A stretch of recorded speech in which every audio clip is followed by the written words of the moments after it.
The school board is reinstating Confederate names to 2 schools, reversing a decision made 4 years ago in the wake of the death of George Floyd. In a 5-1 vote, the Shenandoah County Public School Board reversed a previous board's 2020 decision to change the names of schools linked to Stonewall Jackson, Robert E. Lee, and Turner Ashby, 3 racists who led the pro-slavery Southern states during the Civil War.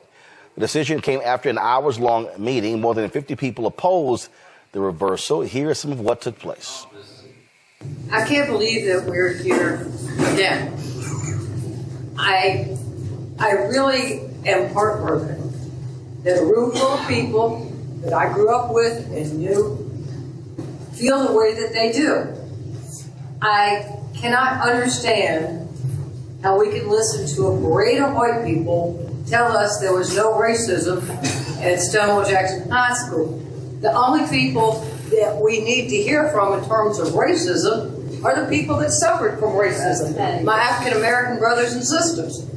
I really would like to advocate for my brothers and sisters and suggest that we not change the names back because it hurts people. I don't think that people are taking into consideration they are hurting their friends and neighbors by sitting up here and saying that racism still doesn't exist. I suggest that even changing the names back is an active act of racism. There is no reason to even bring the issue up except to make a point that, well, we're not going to let liberal wokes tell us what to do. Well, I resent being told what to do. I'm a Shenandoah County native. I don't like people from outside coming here and telling me what to do either. But I know right and wrong. And it's not right to be deliberately racist.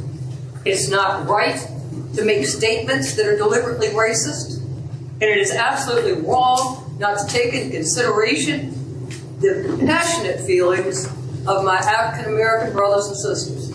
First of all, this is one final chance to decide whether Shenandoah County is going to maintain names that are non-controversial, names that will remain non-controversial. Nobody needs to argue about the name Mountain View or Honey Run. Chances are, at some point, if these names are reversed, they will be reversed again, okay? The basis for the Confederacy is best spelled out in the cornerstone speech of Alexander Stephens, Vice President of the Confederacy. He made it very clear that secession and their purpose was to maintain what they said was the view that black people were inferior and were destined to live in slavery. Robert E. Lee believed nothing less. Stonewall Jackson, we don't have too many statements from him on it, but we know what he fought for. Turner Ashby led a mob raiding the home of an anti-slavery plantation owner in Clark County. Okay, these are things that this heritage, as we call it, are about. I understand sentimental attachments. I went to Central. Fortunately, that name is never going to be argued about either. But the thing is, people talk about generals. You can still be generals. Mountain View generals, okay? If people are attached to that name, that's already there. But do we want to be remembered as the county that reversed these names to bring back this horrible history and celebrate slavery and those who fought for it? Or do we wish to maintain names and be in the 21st century? Thank you. Now, according to the Virginia Department of Education, more than 5,600 students attend Shenandoah County Public Schools. 75% are white, 18% are Hispanic, and 3% are black. My panel, Michael Imhotep, hosts the African History Network show out of Detroit, Kelly Bethea, communication strategist out of Washington, D.C., Matt Manning, civil rights attorney out of Corpus Christi. Well, Kelly, these white racists, they love Confederate monuments. and they didn't give a damn what those white folks there had to say. It goes to show you that the party today that stands and supports the Confederacy, Republicans, conservatives.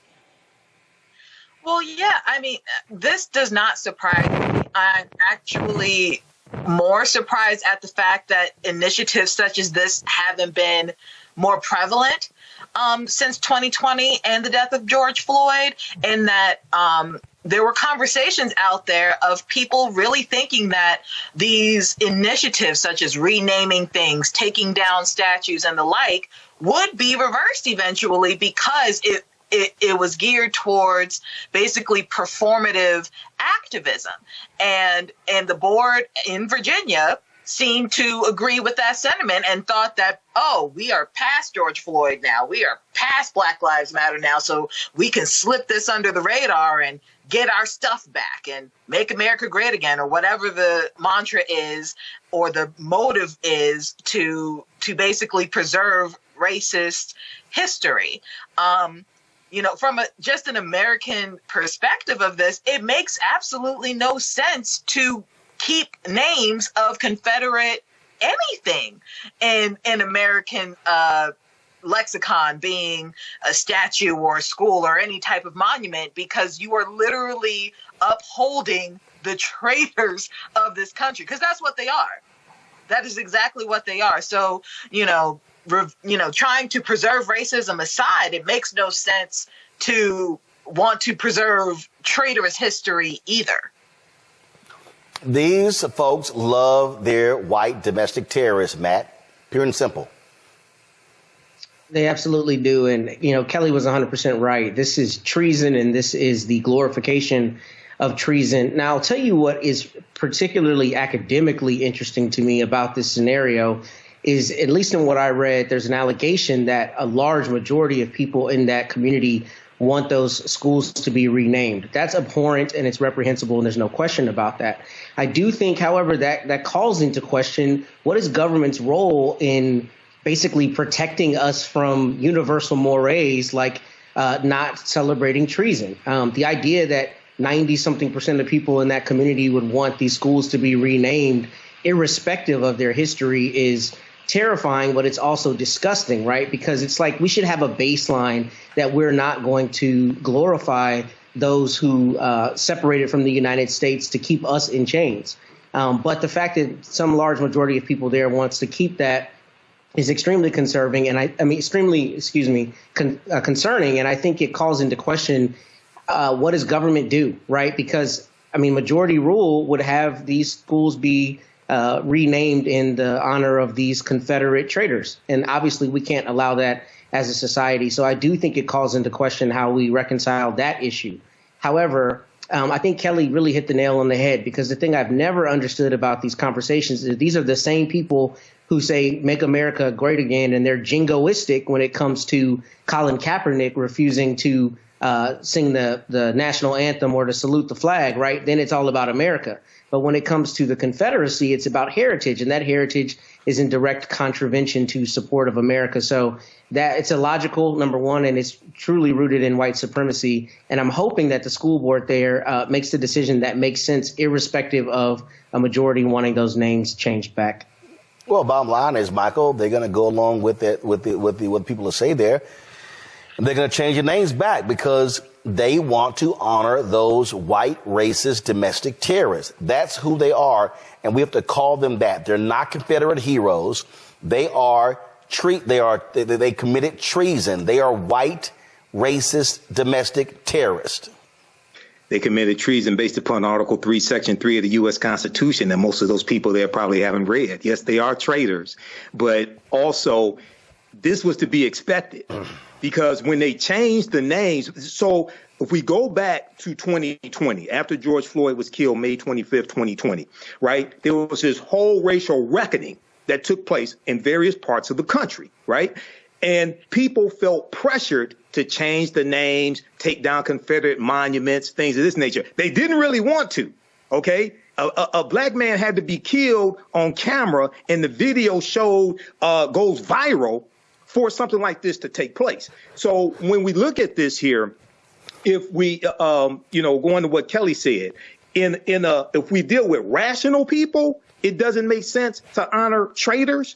But when you deal with the fact that the South seceded from the Union to keep slavery and more importantly, maintain the wealth that slavery generated, and we look at the two periods of times in this country where you had the most Confederate monuments, it was right between about 1880 to about 1920, and then during the Civil Rights Movement. Okay. And these are periods of time when you had advances by African Americans and they were erected to try to keep us in a subservient place. So we're seeing this backlash now, the attack on DEI, the overturning of affirmative action when it comes to college admissions. OK, we're seeing all this backlash right now. So we have to understand this is a constant fight, and we have to understand this history of how we fought against this in the past. Well, folks, don't be surprised if you don't see more of this. Now, if you like this type of information, you can support the African History Network a few ways. Be sure to register for the online history classes that I teach on Saturdays. Ancient Kemet, the Moors, and the Ma'afa, Understand the Transatlantic Slave Trade, what they didn't teach you in school. Visit our website, AfricanHistoryNetwork.com, AfricanHistoryNetwork.com. We deal with thousands of years of history and what leads up to the transatlantic slave trade taking place.